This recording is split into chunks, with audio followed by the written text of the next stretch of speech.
रस्त्यात सुनेचा चिरला गळा. अक्षयचे आई वडील चुपचाप सगळं बघत होते. नेमकं असं काय घडलं होतं की स्वतःच्या पत्नीचा जीव घेताना मुलाला आई वडिलांनी थांबवलं नाही. कर्नाटक मधील कलबुर्गी जिल्ह्यात बारामती येथील अक्षय आणि शैला हे दाम्पत्य देवदर्शनासाठी गाणगापूरला गेले होते. सोबत अक्षयचे आई वडीलही होते. प्रवास सुरळीत सुरू होता, पण अचानक रस्त्यात किरकोळ वाद झाला. या वादानं क्षणातच भीषण रूप घेतलं. संतापलेल्या अक्षयनं कार थांबवली आणि पत्नी शैलाला जबरदस्तीनं बाहेर ओढलं.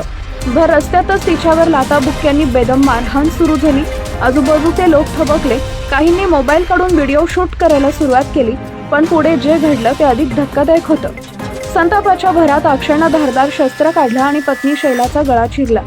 रक्ताच्या थारोळ्यात ती रस्त्यावर पडली. मात्र अक्षय इतक्यावर थांबला नाही. उपस्थित लोक अजूनही परिस्थिती समजून घेत होते आणि त्या क्षणी अक्षय कारमध्ये बसला आणि रक्ताच्या थारोळ्यात पडलेल्या पत्नीवर थेट कार चालवत तिला चिरडलं.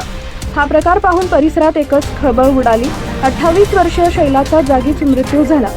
या संपूर्ण घटनेदरम्यान अक्षयचे आई वडील कारजवळच उभे होते. त्यांनी ना आरडाओरडा केला ना मुलाला थांबवलं. ते शांतपणे सगळे पाहत राहिले. हीच बाब अधिक धक्कादायक ठरली. दरम्यान नागरिक मदतीसाठी धावले, पण तोपर्यंत उशीर झाला होता. पोलिसांनी आरोपी अक्षयला अटक केली असून ही हत्या पूर्वनियोजित असल्याचा संशय व्यक्त केला जातो.